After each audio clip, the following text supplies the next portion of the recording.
Estudo da Torá. Livro Atos dos Emissários.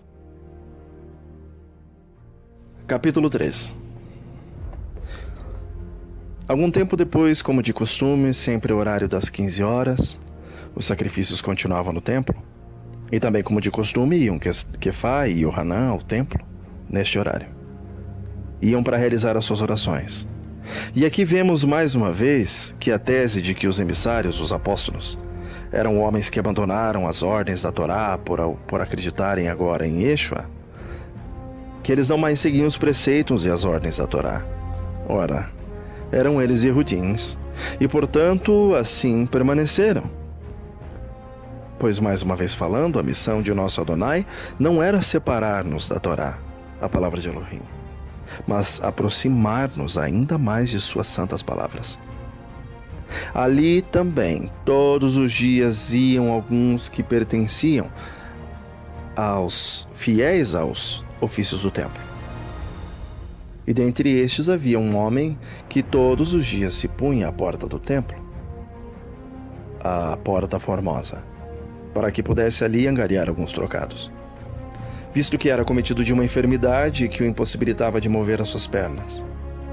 Como não podia andar, sempre havia alguém que o levava para lá, por isso também era conhecido dos frequentadores. Porém, o rumo da sua vida estava prestes a mudar. E dizemos isto, pois ali estavam se achegando aqueles que foram benditos em nome de Adonai. Já fazia alguns dias que receberam o poder do Roar da Emê, e agora bem sabiam o poder que haviam recebido de Elohim através de Yeshua Natsiri. Ao vê-los, o homem lhes pede encarecidamente que estes doem algumas moedas para ele. Então Kefá olha para ele, e também Yohanan, e como que em tom de brincadeira lhe pede para que olhasse bem para eles. Bem, eles não tinham dinheiro. Tudo o que possuíam estava depositado nos cofres celestes. Haviam compreendido que todas as coisas dessa terra são passageiras, são efêmeras e nos tornam cativos. Agora eram eles livres. Tinham poder sobre a matéria. Não precisavam mais contar com coisas tão mesquinhas abaixo do céu, pois tudo lhes fora dado. Até mesmo poder sobre as coisas invisíveis. Então, em um ato de misericórdia, Kefá exclama: "Olha, eu não tenho prata nem ouro para te dar, mas tenho algo muito maior que isso. Algo que irá te saciar para todo sempre. E em nome de Yeshua Natsiri HaMashiach, eu digo, levanta e anda." Que tremendo seria se chegássemos a tal nível de Roar. Tantas coisas poderíamos fazer, a tantos poderíamos socorrer. Não haveria mais doentes. As pessoas não sofreriam mais com as enfermidades que hoje as aprisionam.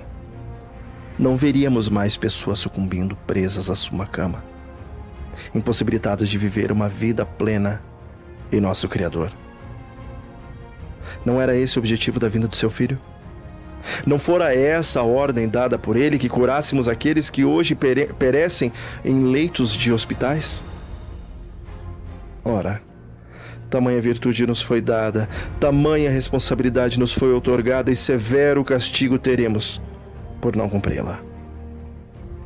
Neste momento, instantaneamente, como que um formigamento sobe pelas pernas daquele homem. Repentinamente começa ele a sentir as pontas dos dedos, começa mais uma vez a sentir a viçosidade juvenil correr em suas veias. Seus joelhos, agora fortalecidos, lhe dão o comando para que em um salto ele levantasse. E assim ele fez. E assim se fez. E ao fazê-lo com grande júbilo, começa agora entre risos e lágrimas a louvar a Elohim. E entrando saltitante no templo, louvando e engrandecendo o nome do Criador, entregasse o poder renovador do Pai Celestial. Ao ver tal cena, muitos dos que ali estavam entram em choque. Ora, há alguns dias atrás um profeta estava atuando entre eles, mas eles mesmos o viram morrer. E agora Hashem havia operado novamente entre eles. Pasmos, perplexos, não podiam entender como tal proeza poderia acontecer. E Kefá e Yohanan, pegando aquele homem, levaram-no para baixo de uma espécie de marquise, chamada de Alpendre de Shlomo.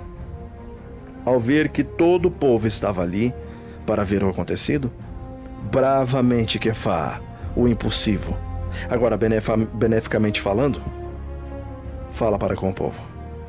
Muitos dos que estavam ali viram o que havia sido feito do filho de Elohim, e como fora ele injustiçado, injuriado, caluniado, agredido e morto com morte de cruz. Bem sabiam eles que ele era de fato filho de Elohim, pois assim muitos exclamaram quando ele rendeu o ruar.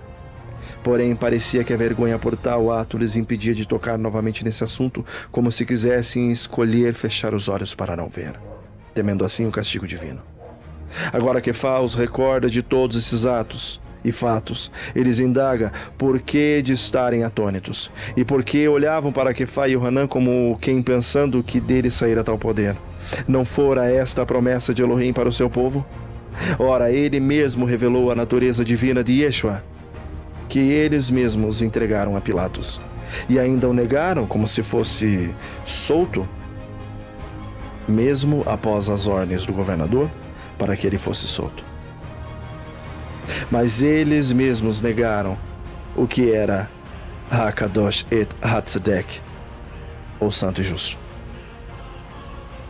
e pediram para que soltassem no seu lugar um homicida, condenando assim à morte aquele que é Hassari, Raim, o príncipe da vida. E que o próprio Elohim ressuscitou do mundo dos mortos, e de tal fato foram os talmidins que ali estavam testemunhas oculares.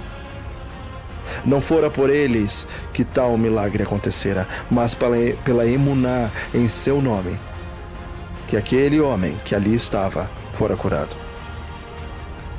E não só isso, mas também fora a ele devolvida perfeita saúde. Agora ficará evidente que tal ação cometida pelo povo e também por seus líderes nada mais fora que uma grande ignorância. Mas não só isso, fora também para que se cumprisse a palavra de Elohim, que fora proferida pela boca dos navios, que o Mashiach devia padecer essas coisas. Porém, agora não era hora de debater sobre essas coisas, mas era hora de arrepender-se de seus pecados e converter-se a essa verdade, para que todas as faltas cometidas por eles fossem perdoadas e apagadas para sempre. E assim, vindo o tempo de bonança, calmaria e renovação espiritual pela presença de Hashem entre o seu povo. E assim sendo, o Eterno enviasse Yeshua HaMashiach, que fora pregado e visto por eles mesmos. Ele precisa ficar nos céus até que a restauração do povo de Elohim esteja completa e que todas as coisas sejam renovadas. E isso, assim como ele mesmo anunciou por meio dos navios. Muitos questionam quando será a volta de Yeshua nessa terra. Bem, ele virá quando o tempo chegar, nem antes e nem após. Porém, o importante é que todo o povo de Elohim, os hebreus, é importante que eles estejam restaurados. Todo ele. Que esteja em conformidade com a sua palavra, o Torá, e também com a misericórdia, o testemunho de Yeshua. Somente então a renovação de todas as coisas irá acontecer. E tão logo terminando, virá o nosso Salvador, entre as nuvens do céu, como fora prometido pelo Melahim aos emissários. Quefá os lembras de que disse Moshe em sua profecia descrita em Devarim, ou Deuteronômios, Deuteronômio 18, 15, 18 e 19, que diz que viria dentre o povo um navi, e este deveria ser obedecido, pois aquele que não o fizesse seria tirado do meio do povo e destruído, e assim se fez. E todos os navios desde Shemuel, todos os que vieram após ele falaram da mesma forma. Então Quefá os lembra que eles eram filhos de todos esses navios, e também da aliança de Elohim havia feito com os pais deles, que da descendência de Abraão seriam abençoados todos os povos da terra.